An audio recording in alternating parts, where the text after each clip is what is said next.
Welcome to Shreeya's veg kitchen.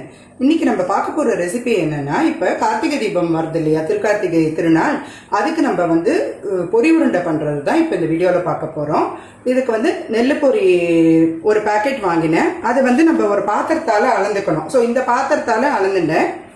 இதுல வந்து 3 இருக்கு. 3க்கு 1 தான் நம்மளுக்கு வெல்லம் கணக்கு. ஸோ இதால 3 இது இருக்கு. ஸோ அதுக்கு ஒரு வெல்லம், அப்புறம் கொஞ்சம் சுக்கு பொடி, கொஞ்சம் ஏலக்காய் பொடி, இது மாதிரி தேங்காயை குட்டி குட்டி பீசஸாக கட் பண்ணி வச்சுக்கணும். அது கொஞ்சம் கைக்கு தடவிக்கிறதுக்கு நெய். இப்போ இந்த நெல் பொரி பேக்கெட் வாங்கினு வந்தோம்னு வச்சுக்கோங்களேன், அதில் இது மாதிரி கொஞ்சம் இருக்கும்.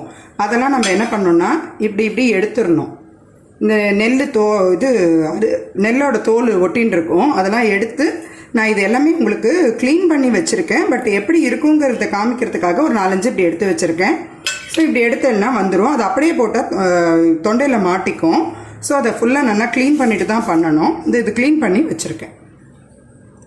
இப்போ நெல் பொரி உருண்டை பண்ணுறதுக்கு எடுத்து வச்சுருந்த வெல்லத்தை கடாயில் சேர்த்துருக்கேன். இது நம்ம நார்மலாக பாகு வைக்கிற மாதிரி தான். கொஞ்சம் தண்ணி விட்டுக்கோங்க. அதுக்கு முழுகிட்டு கொஞ்சம் இருக்கா மாதிரி அதில் பாதி அளவு தண்ணி விட்டால் போகிறோம். நம்ம எவ்வளோ வெல்லம் எடுத்துருக்கோமோ அதில் பாதி அளவு தண்ணி விட்டால் போகிறோம். இது கரைஞ்சப்புறம் நம்ம எப்பயுமே வெல்லத்தெல்லாம் என்ன பண்ணுவோம்னா, கரைஞ்சப்புறம் வடிகட்டுவோம். அடியில் மண் தூசிலாம் இருந்தாக்க அதை மாதிரி பண்ணிவிட்டு அதுக்கப்புறம் பாகு வைக்கணும்.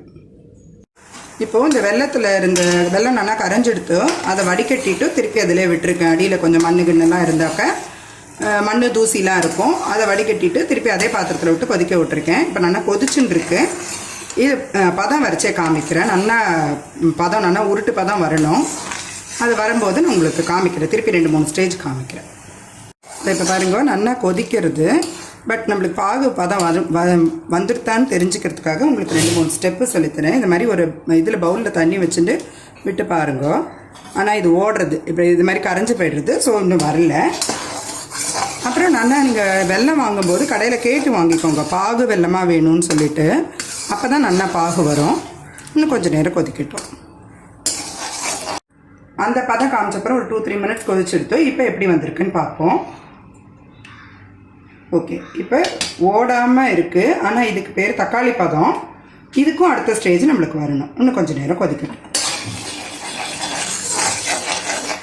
இப்போ இதை பாருங்க, இதில் தேங்காய் போட்டுடலாம். பாதி தேங்காய் இதுக்கு வச்சுருக்கோம் இல்லையா, அது போட்டுன்ட்டு கொஞ்சம் சுக்கு பொடி, இதெல்லாம் இந்த நம்ம இதிலே போட்டுருணும் பாகுலேயே. தென் ஏலக்காய் பொடி. ஸோ இதுமே சட்டுன்னு வந்துடும். கொஞ்சம் கேர்ஃபுல்லாக இனிமேல் பக்கத்துலேயே இருந்து பண்ணுங்க.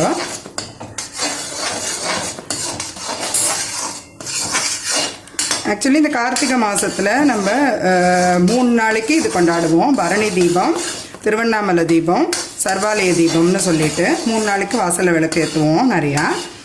ஆக்சுவலி டெய்லியே இந்த கார்த்திகை மாதத்தில் ஒரு 2 விளக்கு வாசலில் 2 பக்கமும் வைப்போம். அது எதுக்காகனா, இந்த மாதம்லாம் சீக்கிரம் இருட்டி போயிடும். மழை நாள், பூச்சிகள்லாம் கொஞ்சம் நிறையா வரும். அந்த காலத்துலலாம் எல்லா வீடும் கீழே தானே இருக்கும். தோட்டத்தோடலாம் இருக்கிற வீட்டில் பூச்சிகள்லாம் வரத்துக்கு சான்ஸ் இருக்குது. அதனால டெய்லி 2 விளக்கு ஏற்றி வைப்பா. தினப்படியே வைப்பா. இந்த கார்த்திகை மாதம் கண்டிப்பாக ஏற்றி வைப்பா. இதெல்லாம் வந்து இருளை போக்கி வெளிச்சம் கொண்டு வரணுங்கிறது ஒரு ஐதீகம். ஸோ அந்த சமயத்தில் நம்மளோட மனசையும் தூய்மையாக வச்சுட்டு மனசில் இருக்கிற இருளையும் போக்கி நல்ல வெளிச்சமாக தூய நினைவுகளோடு இருக்கணும். இப்போ வந்துருத்தான்னு பார்க்கலாம். இப்படி தண்ணியில் விட்டுட்டு இப்படி பார்க்கணும். ஓகே, உருட்டுற பதம் வந்துருத்து. இன்னொரு 2 மினிட்ஸ் இதை மாதிரி இழகாமல் இன்னும் உருட்டணும். வந்துடும்.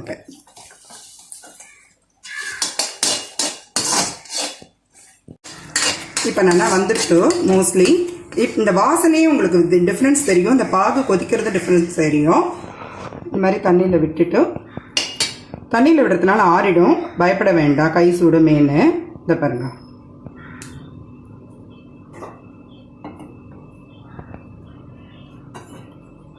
இப்படி உருட்டை வருது இல்லையா.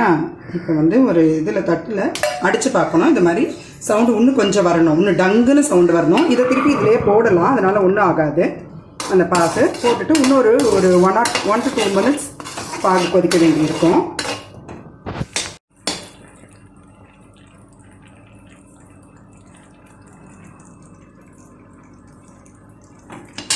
இப்போ வந்திருக்கா பார்க்கலாம்.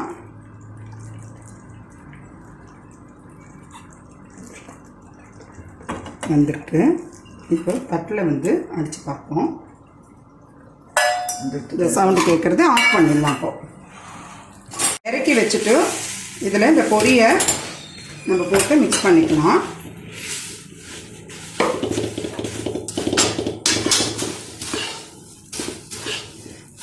உடனே கைவிடாமல் மிக்ஸ் பண்ணுங்க. எல்லாத்துலேயும் அந்த பாகு வந்து நல்லா கோட் ஆகணும்.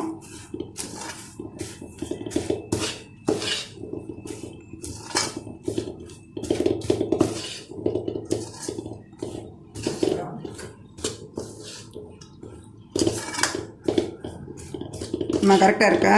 கரெக்டாக சரியா?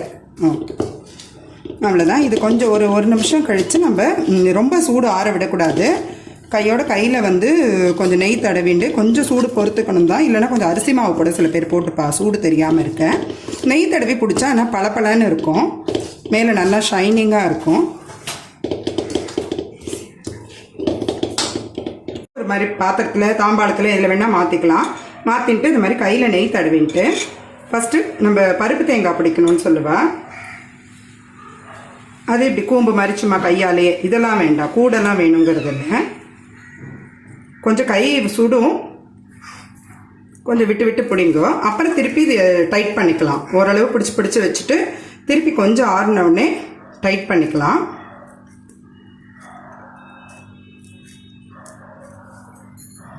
இது சுவாமிக்கு நைவேத்தியத்துக்காக நம்ம எல்லாமே வைப்போம். அதில் இந்த பருப்பு தேங்காய் மாதிரி பண்ணுறது பழக்கம்.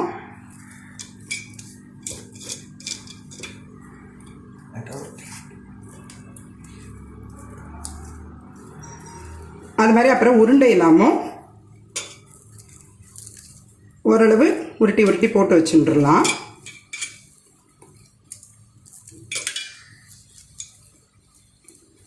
இது திருப்பி அப்புறம் டைட் பண்ணிக்கலாம். 2 இது மாதிரி பிடிச்சி வச்சுட்டு மற்றதெல்லாம் ஓரளவு உருண்டை பொசிஷனில் இப்படி பிடிச்சி போட்டுட்டு அப்புறம் டைட் பண்ணிக்கலாம். இப்போது நெல் பொரி உருண்டை பிடிச்சி முடிச்சாச்சு. இது 2 கூம்பு மீதியை உருண்டையாக பிடிச்சி வச்சாச்சு.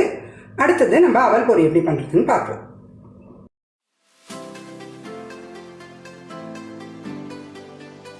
இப்போ அவல் பொரி உருண்டை பிடிக்கிறதுக்கு தேவையான பொருட்கள் பார்ப்போம். அதுவும் இதால் 3 இருந்தது. நம்ம எடுத்து ஏதாவது ஒரு பாத்திரத்தால் அளந்துக்கணும். இதால் 3 இருந்தது. ஸோ 1 வெல்லம் எடுத்து வச்சுட்டுருக்கேன். இது வந்து எப்படி க்ளீன் பண்ணணும்னா, இது நல்லா க்ளீனாக தான் இருக்கும். கொஞ்சம் அந்த டஸ்ட்டு மட்டும் இருக்கும். ஸோ நம்ம வடிகூடையில் போட்டு இப்படி ஷேக் பண்ணோன்னா அந்த மண் மாதிரி பொருள்லாம் கீழே வந்துடும். ஒரு மாதிரி பவுடராக இருக்கும். மண் கூட இருக்காது, பவுடர் இருக்கும். அது கீழே வந்துடும். அதுக்கப்புறம் இதுக்கும் சுக்கு பொடி, ஏலக்காய் பொடி, பொடியாக நறுக்கி வச்ச தேங்காய், கொஞ்சம் நெய். இப்போ எப்படி பண்ணுறதுன்னு பார்ப்போம். இப்போது நம்ம அவல் பொரிக்கு எடுத்து வச்ச வெல்லத்தை கடாயில் போட்டு அதுக்கு தண்ணி விட்டு, இதுவும் அதே மாதிரி வடிகட்டி அந்த மண்ணெல்லாம் எடுத்துட்டு தூசி அதெல்லாம் இருந்ததுன்னா அதெல்லாம் வடிகட்டிட்டு திருப்பி விட்டு பாவு கொதிக்க வைக்கணும். இப்போ வச்சுருக்கேன் கரையிட்டு. இந்த வெல்லத்தையுமே நம்ம நல்லா கரைஞ்ச அப்புறம் வடிகட்டிட்டு திருப்பி கடாயிலே விட்டு கொதிக்க விட்டுருக்கேன். அப்புறம் நல்லா கொதிச்சுட்டுருக்கு. இன்னும் கொஞ்சம் நாள் ஆகும் பதம் வரத்துக்கு. வெயிட் பண்ணலாம். இப்போ இதில் நல்லா கொதிச்சுட்டுருக்கு. தேங்காய், ஏலக்காய் பொடி, சுக்கு பொடி எல்லாம் சேர்த்தாச்சு. கொஞ்சோண்டு நெய்யும் சேர்த்துக்கலாம். நல்லா கொதிக்கட்டும். இன்னும் வரல பதம். இந்த பாருங்க, தண்ணியில் போட்டு பார்த்தாச்சு. இப்போ அதில் போடலாம். டங்குன்னு சத்தம் கேட்குறது இல்லையா, இதான் பதம். இப்போ வந்து பொரியை கொட்டிடலாம். ஆஃப் பண்ணிவிட்டு பொரியை கொட்டிட்டேன்.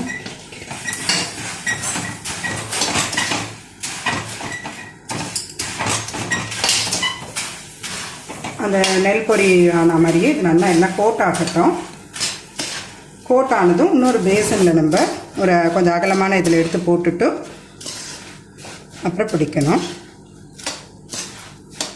இப்போ நல்லா கோட்டை எடுத்து ட்ரான்ஸ்ஃபர் பண்ணிவிட்டு காமிக்கிறேன். இப்போது வேறு ஒரு பாத்திரத்துக்கு அதை ட்ரான்ஸ்ஃபர் பண்ணியாச்சு. கொஞ்சம் ஆறட்டும்.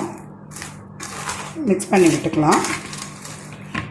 அரிசி மாவும் எடுத்து வச்சுருக்கேன் கையில் தொட்டுன்னு விட்டுறதுக்கு. 2 மெத்தடும் ஃபாலோ பண்ணலாம்.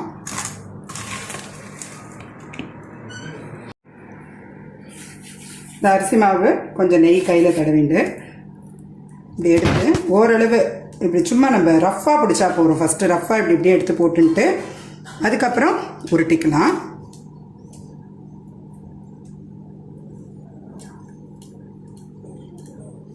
கொஞ்சம் இப்படி ரஃப்பாக பண்ணி போட்டுட்டு திருப்பி உருட்டிக்கலாம்.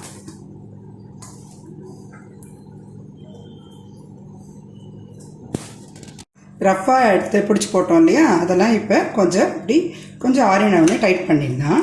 அப்புறம் ஒன்றுமே ஆகாது, அது நல்லா இருக்கும். இந்த பாருங்க, ரஃப்பாக அப்படி அள்ளி போட்டுடணும் ஓரளவு ஷேப் பண்ணி. அதுக்கப்புறம் இப்படி நல்லா அதை அழுத்தி, ரொம்ப அழுத்திடாதீங்க, அப்புறம் உடைக்கிறதே கஷ்டம். ஓரளவு அது பிரியாத அளவுக்கு அழுத்தி பிடிச்சிட்டு இதுலேயே 2 பருப்பு தேங்காய் கூம்பு பிடிச்சிருக்கேன் நைவேத்தியத்துக்கு. இதில் பொட்டுக்கடலை, அப்புறம் எள்ளு, அப்புறம் வேர்க்கடலை இதெல்லாம் வேணும்னாலும் அவள் ப்ரிஃபரன்ஸ் தான். அதெல்லாம் வறுத்துட்டு இந்த பாகிலேயே சேர்த்து போட்டு அதுவும் பிடிக்கலாம். இல்லைன்னா இந்த அவளோட கலந்து வச்சுட்டு பிடிக்கலாம், அவல் பொரியோட. அது அவள் ப்ரிஃபரன்ஸு. அது ட்ரெடிஷ்னல் மெத்தடில் அந்த காலத்துலேருந்து எப்படி பண்ணுறாலோ அது மாதிரி பண்ணியிருக்கேன். சில ஃபேமிலியில் இது கூட கடலை உருண்டை எல்லாமும் பண்ணி நைவேத்தியம் பண்ணுவா. அது அவளோட இஷ்டம், எப்படி வேணால் பண்ணிக்கலாம். இப்போ நல்லா அவல் பொரி ரெடி ஆகிடுது. இந்த வருஷம் கார்த்திகை தீபத்துக்கு நம்ம நல்லா இது நைவேத்தியம் பண்ணி நீங்களும் இதே மாதிரி பண்ணி பாருங்கோ. பார்த்துட்டு உங்களோட கமெண்ட்ஸை எங்களோட கமெண்ட் பாக்ஸில் போஸ்ட் பண்ணுங்கோ. இப்போது நெல் பொரி உருண்டையும் அவல் பொரி உருண்டையும் ரெடி ஆகிடுது. கார்த்திகை தீபத்துக்கு நாங்கள் ரெடி ஆகிட்டோம், நீங்களும் ரெடி ஆகுங்கோ. ரெடியாகி அந்த அம்பாளோட, அண்ணாமலையாரோட, முருகனோட அருளை எல்லோரும் பெறணும்னு நாங்களும் பிரார்த்திச்சுக்கிறோம். உங்களுக்கு எங்கள் வீடியோலாம் பிடிச்சிருந்தா லைக் பண்ணுங்கோ, ஷேர் பண்ணுங்கோ, சப்ஸ்கிரைப் பண்ணி வச்சுக்கோ. இது வரைக்கும் சப்ஸ்கிரைப் பண்ணலைன்னா சப்ஸ்கிரைப் பண்ணிக்கோங்க. நோட்டிஃபிகேஷன் உடனே வரதுக்கு பெல் பட்டனை ப்ரெஸ் பண்ணிவிட்டு அதில் ஆல்ங்கிற ஆப்ஷனை ப்ரெஸ் பண்ணி வச்சுக்கோங்க. தேங்க்ஸ் ஃபார் வாட்சிங். ஹாப்பி கார்த்திகை.